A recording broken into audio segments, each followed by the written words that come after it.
book, and looking through his book, a couple things stood out at me. One was Anthony Arden. I don't know if he's still here. Is Anthony still here? Okay. And I didn't recognize him. Okay. You should see how he looks when he was in high school. Okay. And also, I see him a lot, and he gives me a lot of advice down the Y, because he's always hanging out. I don't know what he does down the Y, but he's always hanging out the Y. And I asked him for some bullet points tonight. So, if the speech goes well, you can attribute it to me. But if it bombs, he's at fault. Okay? Also, when I was reading through the book, Will Davis stuck out. I know Will played basketball.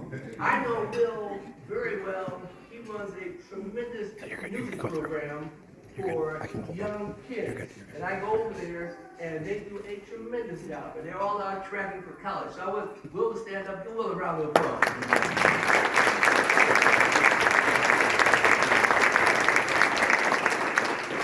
And I looked at a yearbook, mine, 1964. And the shorts that we wore at that time, if we wore the day, I'd be arrested because it was so short, okay? And I did a series of interviews. I probably interviewed 5 to 10 people. Brady finished in 1959. Some of you may know Pat Vizio, who finished in 1959. There's a guy that hangs around up in Western Hill Golf Course. I don't know what he does. I mean, Pete Morrissey, okay? But I had a chance to interview him and a few others. But I also called Dr. David Steve, our longtime superintendent. And I said, Dave, give me a couple pointers. He gave me 2 points. He said, 1, tell them about the year that Peter Jelly, when he was here, they won the state championship. And I remember I was at Central. I rode up with Dr. Steve, and Coach Jelly and his team, they did a wonderful job, and it was very well coached. I think the fire engines came back to meet him halfway. The whole town was very excited. And Peter Jelly is going to land of his own, one of the highest winning coaches probably in the country. I want Pete to stand. Give Peter a round of applause.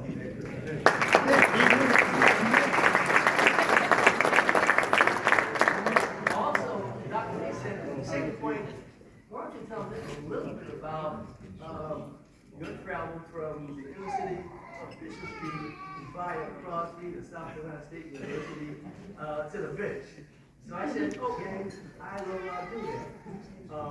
I was born in the north end on Bishop Street, right in front of Bishop School. There were 2 huge apartment houses there, and we lived in what they call a shotgun house. Many of you are too young to know what a shotgun house is, but basically, when you walk into the living room, you see all the way back to the kitchen. So that's where we lived. A cold water flat, and I had an older brother who just transitioned to heaven. He and I had to go down to the basement to get cold, okay? And I remember bringing the flashlight down, and he lifting the coal for the furnace. Now, overall, we were culturally rich, and what I mean by that, the love and the discipline gave us the core values that have sustained us for life. And I would not trade how I grew up for anything in the world.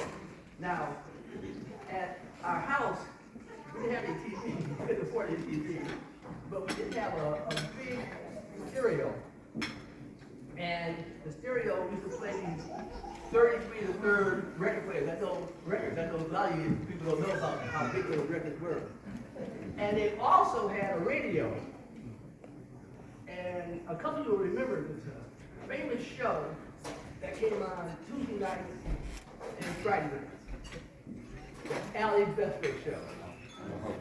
I used to listen to Allie Vesper call those basketball games at the Armory. And I can remember it in my head now. I have a vivid imagination. And I remember Crosby teams all the time. I remember a guy named Roger Nelson taking the ball out and giving it to Hubie Williams, who would come down and throw it to the best shooter in the world, okay, a guy nicknamed was Rabbit. And Rabbit always able to hit that. They had 3-pointers, he was a great shooter and extremely fast. Also, Rabbit played baseball, not for Crosby. We won't get into why, but he played in the Twilight League. And I talked to Pat DiMizio the other day doing my research. I'm serious, I did research for this speech, okay? Pat DiMizio told me,